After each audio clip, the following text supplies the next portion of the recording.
Hello there, and welcome everyone to this edition of the podcast.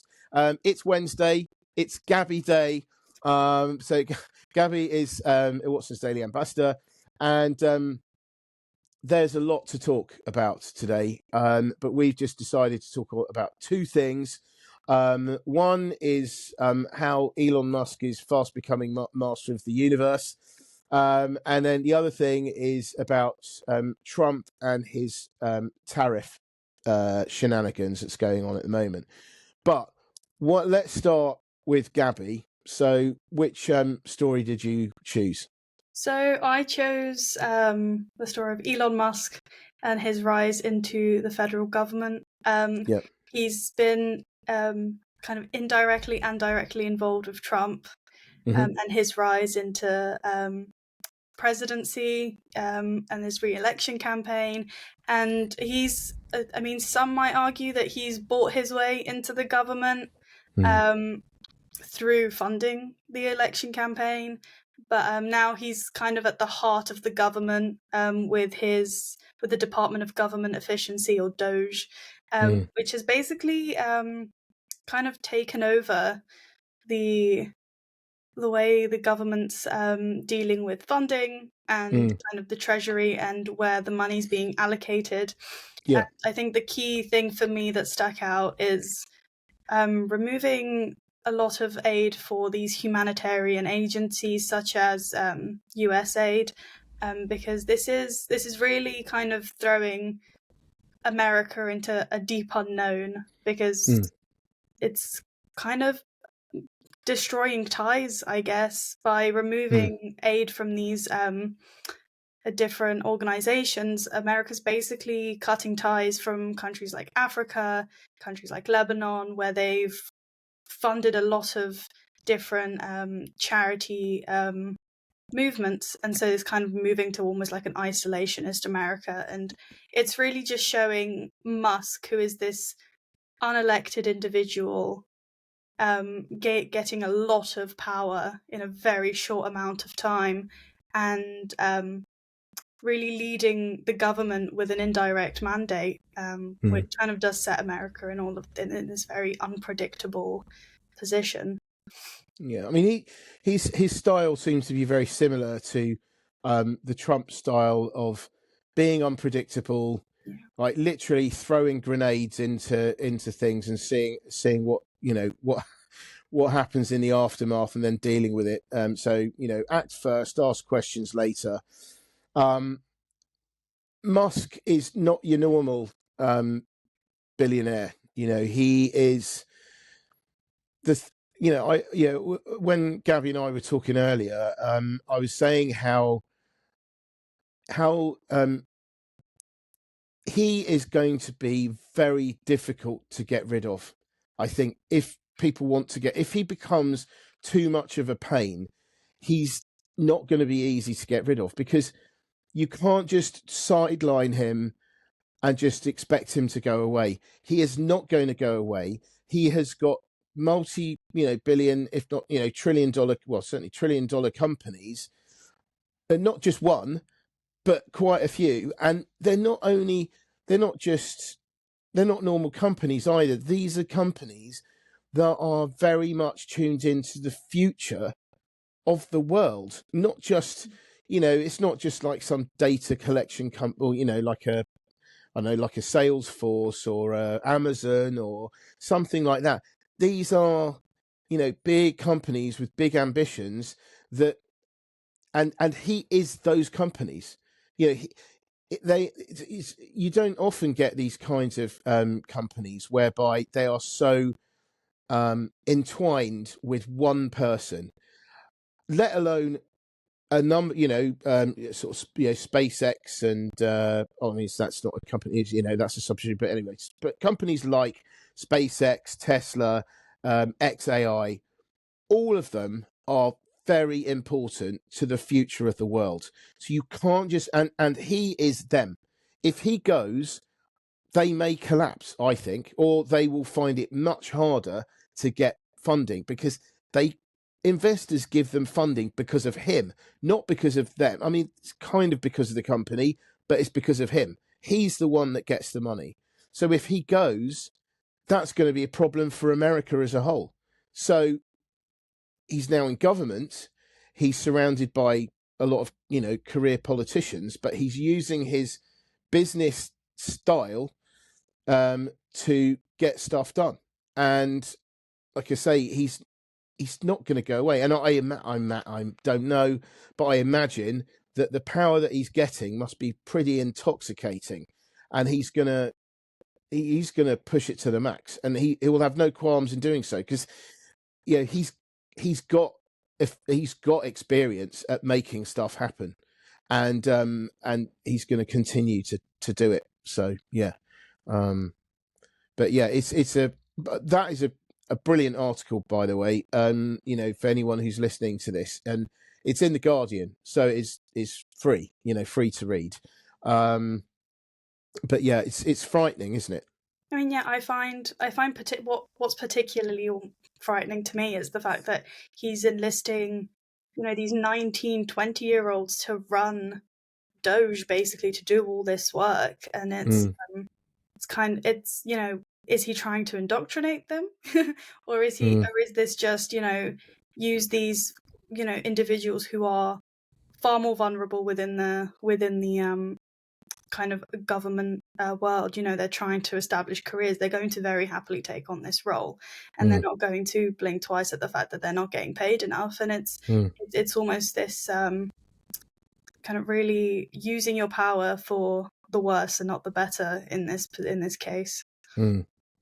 Yeah, I mean, I think that but especially, I think that the charity sector is particularly vulnerable to this, because it's easy for people sitting on the sidelines from the safety of their homes and couch and their heating and their running water and stuff to say, well, I mean, what are these African countries done to deserve this? What have we got from them?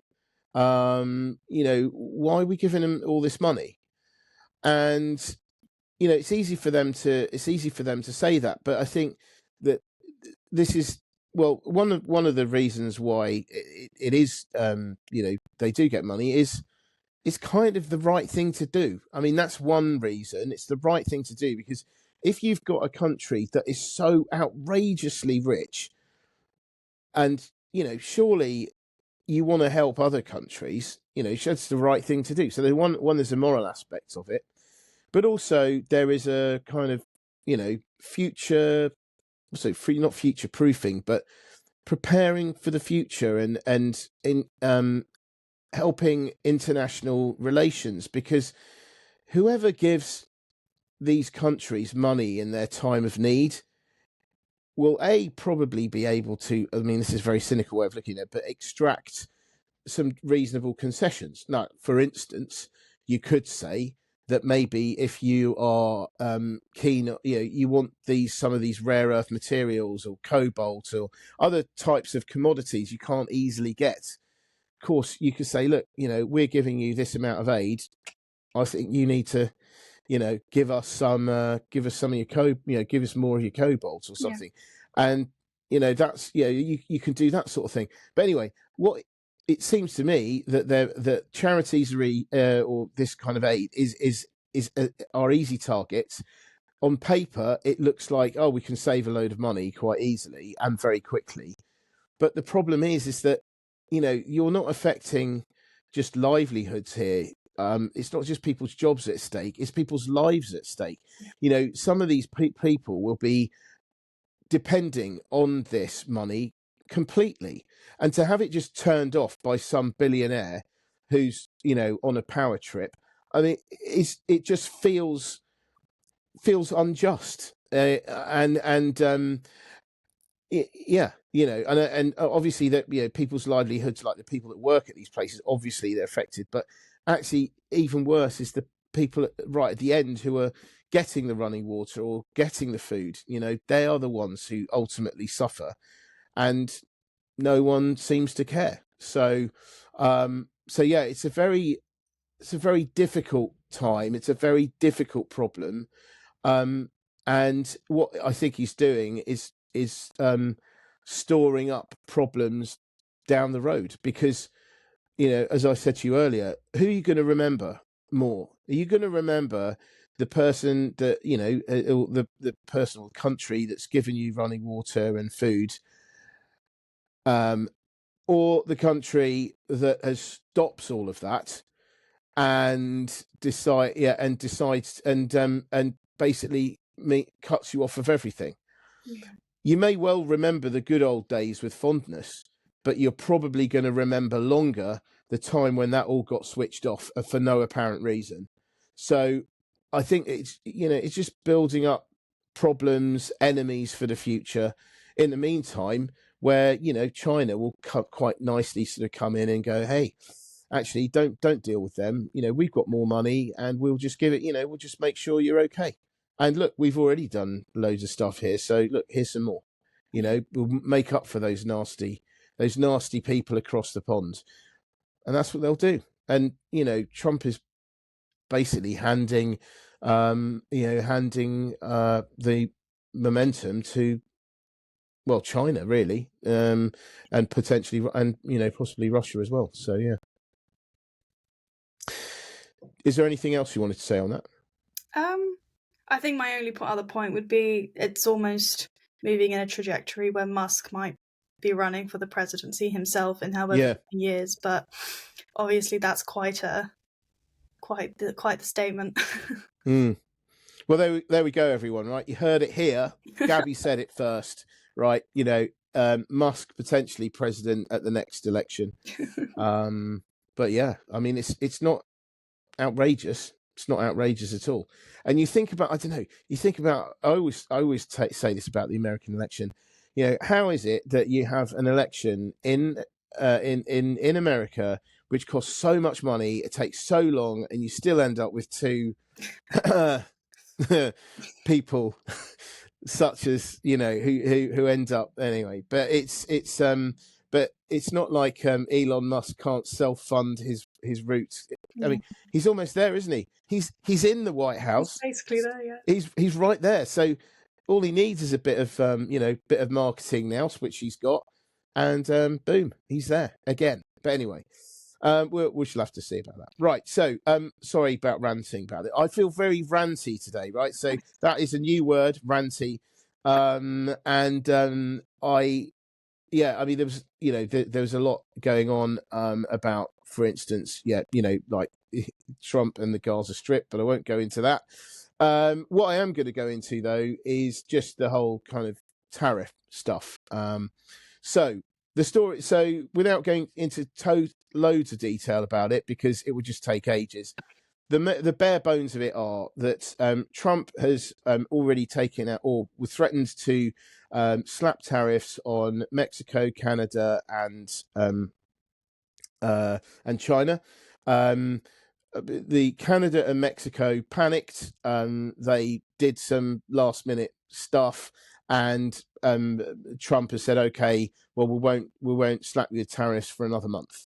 Right. So, but then they did bring tariffs, in with China. China have retaliated. But really, the way that what I wanted to say about this is that this is something which I think is going to divide the world. I know that's a big statement on this podcast. Well, I mean, we've already had a prediction of the future of the next, president of the US. But so actually, maybe this is small in comparison. But I feel that, and I said this over last year, that the geopolitical sands continue to change. The US has been dominant, but I feel it's losing that. In the, any kind of dominance that it had is being superseded by a rising dominance of China, maybe India, well, it's not really India, but sort of India, and So I mean, these other countries, so China, India, and the Middle East, the Gulf states in particular, it's all shifting, powers shift, the balance of powers shifting. So I think that, and now Trump has dropped the bomb in, the tariff thing at a very, very sensitive time, and much in the way that Musk is essentially, um, you know, uh, his actions are going to result in the world trusting America less than it already did. Trump is also doing the same thing by doing these tariffs, because although he said, I'm going to put these tariffs on, I'm going to put these tariffs on, so people, it's not as maybe a surprise as, say, the Doge thing. I think what it's going to do is it's going to mean that people are going to, they're going to not trust America. They are going to think, well, it looks likely that he's going to continue, because if he doesn't continue, next time, maybe, JD Vance or maybe Musk, or who knows, so it's likely that this is going to continue. So countries are going to want to, the only way that you can take on America is to band together. Now, it's not really working. It's not working out well for the EU at the moment. But where is everyone going to be? Are they going to stick with America, like in the UK? Are we going to stick with America, or are we going to try and align ourselves more with the EU? Or are things going to be so bad that the EU perhaps veers more towards China?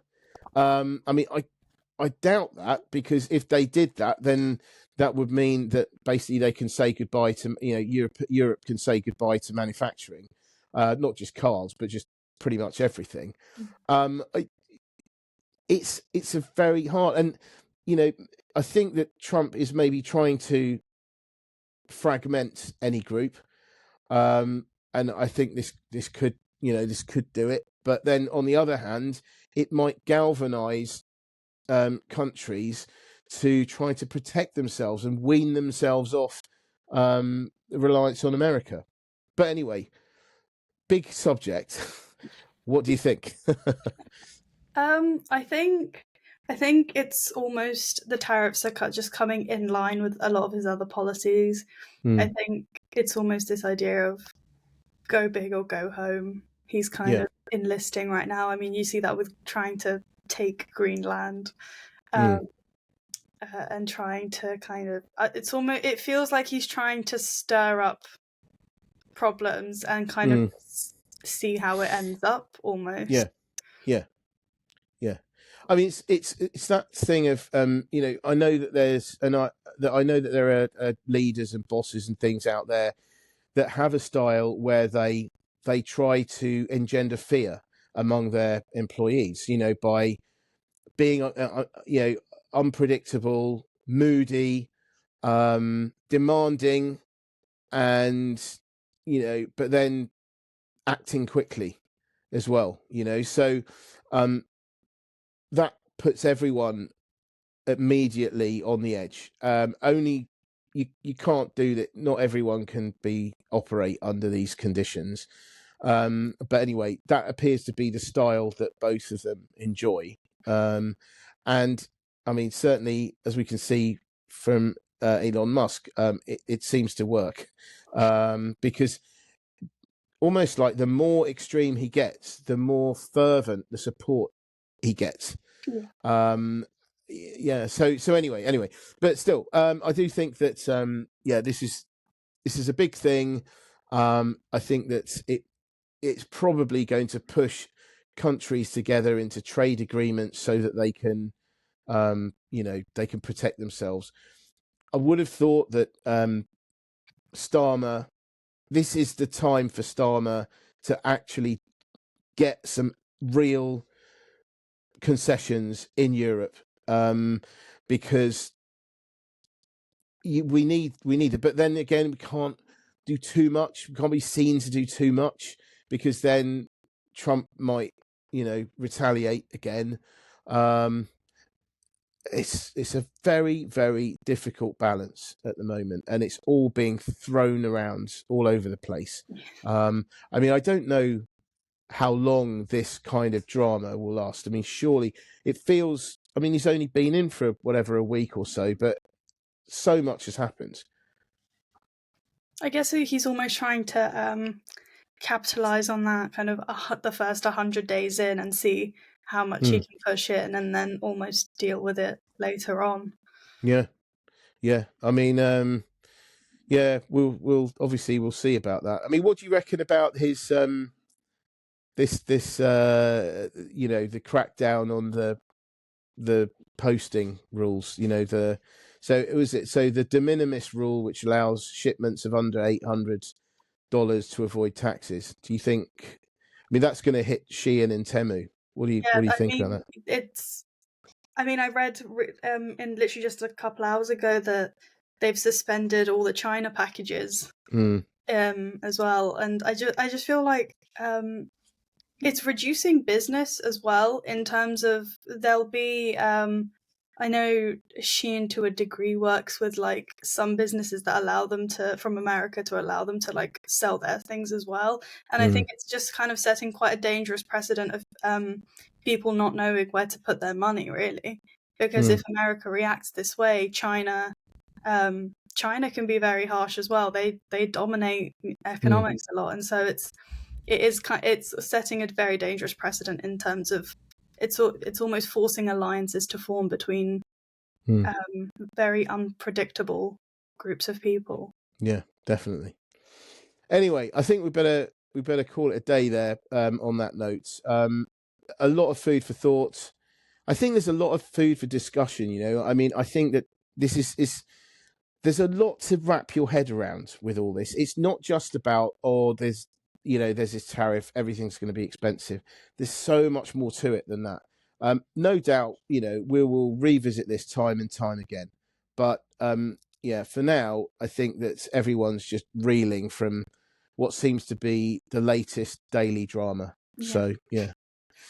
And on that note, on that dramatic note, I think we'll keep it. We'll stop it there. But thank you very much indeed, Gabi, for today, and thank you very much for listeners for listening, and watchers for watching, even if you're watching this on video.